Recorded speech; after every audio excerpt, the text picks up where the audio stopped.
COPWATCH, policing the police every single day.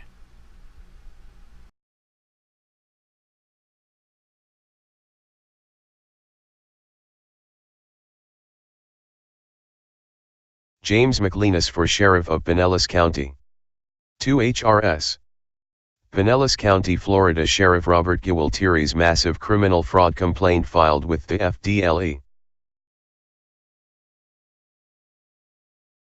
Below is the criminal fraud compliant as well as crimes under Title X, Chapter 119 that was filed by me with the Florida Department of Law Enforcement against Sheriff Robert Gualtieri and Records Clerk Tammy Driver. I would like to report the systematic fraud being perpetrated by Sheriff Robert Gualtieri and the Pinellas County Sheriff's Office by their Public Records Department.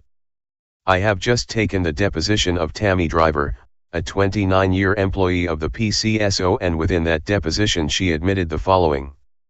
1. That when the PCSO receives a records request, they demand the payment of fees approximately 75% of the time. 2. They will just estimate what these fees are. These estimates are often wildly exaggerated and inflated. 3. After estimating the fee amount based on the actual time spent on doing the necessary steps to prepare the documents for inspection, the PCSO does not have any policy or practice of ever confirming if the amount they estimated was even remotely accurate or in fact overbilled. To defraud the citizen requesting records. 4. When the PCSO estimates the amount of hourly labor and applies an hourly rate to that estimate, they send the customer a letter that says basically that if the production of the requested records takes additional time, you will be invoiced for the difference. If the production of the records takes less time, you will be refunded the difference. 5. Since the PCSO has zero method for actually keeping track of the actual time spent, this promise to refund the difference is a fraudulent statement meant to induce the payment of the inflated fees. 6. These inflated fees are charged to block and prevent records from being disseminated to the public, which is a criminal violation of Title X, Chapter 119 and the Florida Constitution. 7. Tammy Driver admits in her deposition that she personally took down records of the time she spent on these individual records requests and then illegally destroyed the public records of that time spent on the records request, making it impossible for the person requesting the records to determine if they were overcharged or not. 8. Tammy Driver also testified that the PCSO and herself had bundled records requests together to prevent the PCSO from providing the 1 hour of free records labor they had been providing to everybody else. This policy is another criminal violation of Title X, Chapter 119 and an attempt to prevent the public from seeing records. 9. The Tammy Driver deposition video is posted at https://www.dropbox.com//bzfx90//AATWLBNDIBPLMJPDDQHW3A. 10. Tammy Driver testified that she handled about 75 records requests per day. Multiple that times 50 weeks per year, and that is 3,750 records requests per year on average. She has worked in the Public Records Department for 5 years, so she has handled about 18,000 records requests in that time. She testified that about 75% of those requests would have had a fee involved, so that means she handled about 14,000 records requests that had an estimate and a duty for her to determine the exact amount of time so that the consumer would not be defrauded. She testified that she has never given a refund.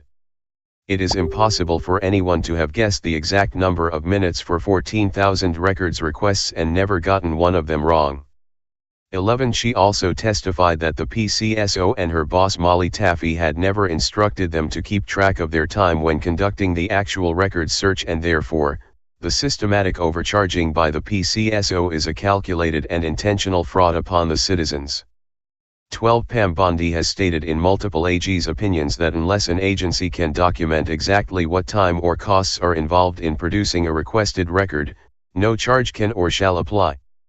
The PCSO has been overcharging people for records and has zero method in place for determining the true time spent, or the actual cost associated with any records request at the PCSO, and therefore, they have defrauded citizens for decades out of millions of dollars.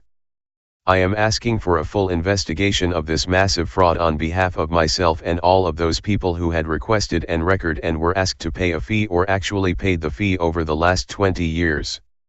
If I can identify and clean up corruption within the Pinellas County Sheriff as a regular citizen, just imagine what corruption I could find and eliminate as sheriff. Vote James Mclynas for Sheriff of Pinellas County in 2020. The People's Sheriff. Okay, we're back on the record. Let me ask you, Mrs. Driver, would you agree with me that you would handle close to 4,000 public records requests a year? Would that be about right? I don't know. Objective form. I don't know. I can't give you a number. Did you ever determine how many you did handle in a year while No. you were there? No. And you said you handled approximately 75, was that a week? No. I Tell me. would say I handled 75. I don't remember how many we did a week. It just depends on the request because I did subpoenas also, and those are very extensive. And it depends on how many subpoenas I had at the time, what I would get assigned to. The subpoenas, were those requests for records? Yes. But approximately 75% of your requests did entail fees. Is that accurate? Stop. No, I don't know. I wouldn't say that. Okay. The notes that you would make during the billing process to keep track of how much it costs, were you ever told that those were public records at any time? No. Did any of the supervisors ever discuss with you the notes and to keep them? No. Do you recall if Mr. Mclynas ever requested an itemization of your time on any of his requests?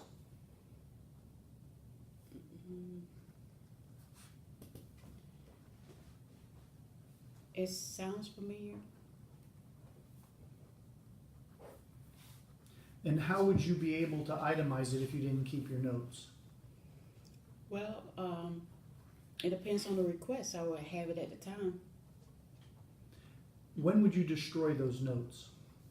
They would be like a notebook, and over a period of time, when the notebook is filled, I just shred it.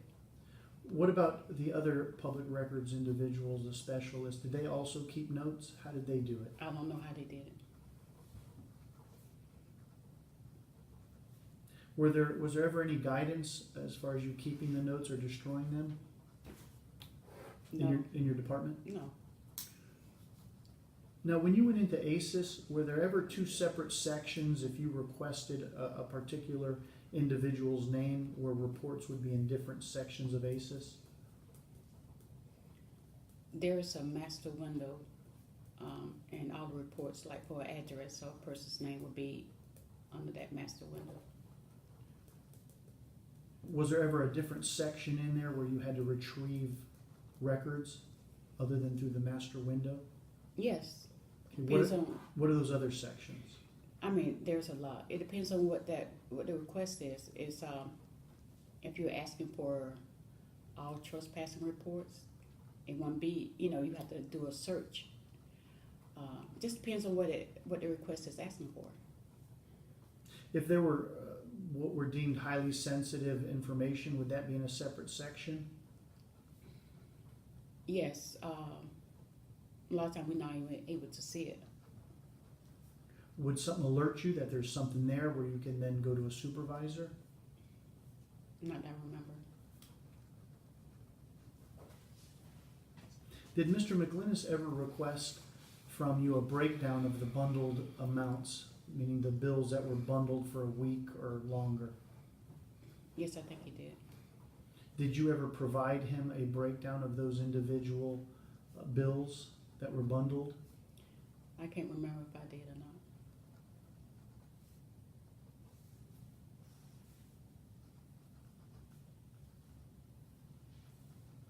Now, you had testified earlier that you don't recall ever refunding anybody any of their fees that were paid on those estimates. Do you recall testifying to that? You mean any records requests or his? Any records requests? Right. I don't remember. No, I don't.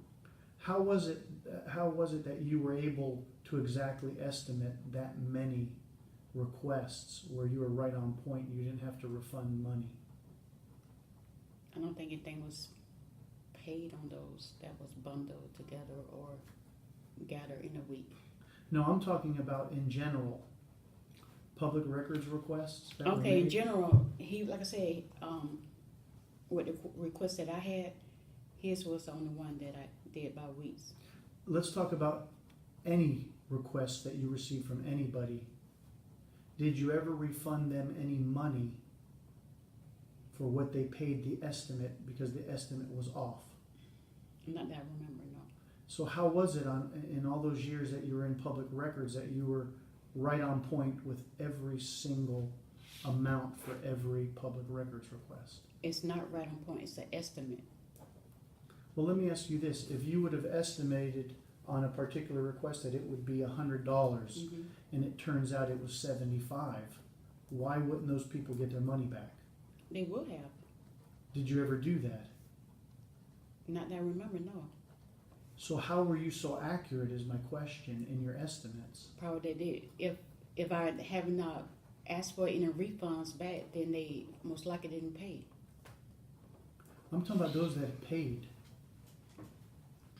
Like I said, I don't remember asking for a request for deposit. I mean, a refund.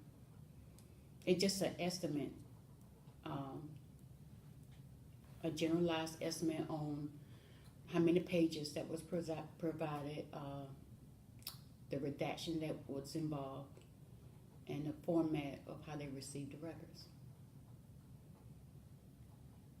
Of course, the hourly rate also. Did you ever add up any of your time and that it did not equal what was in your notes? I don't remember, no. Now, you had testified with the discipline you received, it was based on human error. Yes.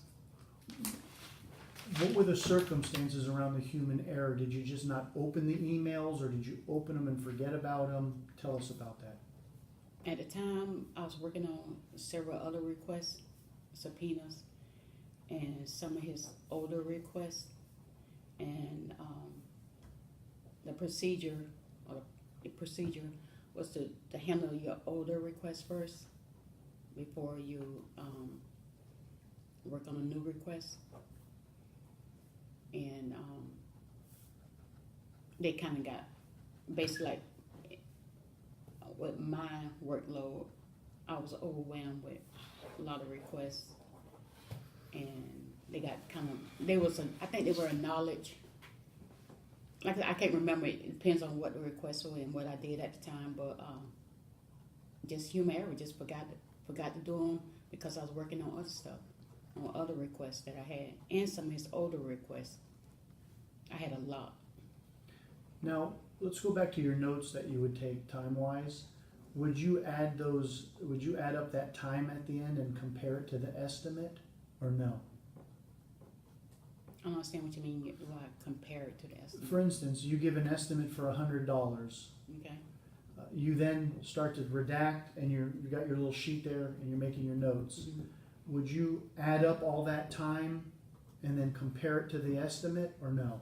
Yes, and see if I need to request more monies.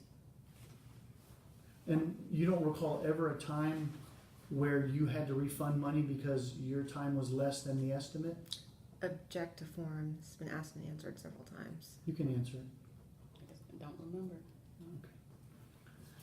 Okay, I don't have anything further. Okay. You may have questions. I don't have anything. You have a right to read. She'll read. Okay, she'll read. At this time, I'm going to go ahead and close the video. Thank you, ma'am. Police use who may want to retaliate against him physically. Hey Charlotte County, this is Charlotte County COPWATCH, and I just wanted you to know that I am using this stuff under fair use, And also remember to like and subscribe this channel. Also too, keep in mind I do not make any money on YouTube. This is 5 hours work a day, you know, fighting for freedom. And you can donate with PayPal and Patreon. I just want you to think about this. If everybody gives to PayPal and Patreon, Patreon is every month. Actually, PayPal you can do every month. I have 12,000 subscribers. If everybody gives, I can quit my regular job and go full-time investigations on Charlotte County and possibly even more and beyond. So just keep that in mind. If everybody helps out, I can go full-time doing this. Thanks.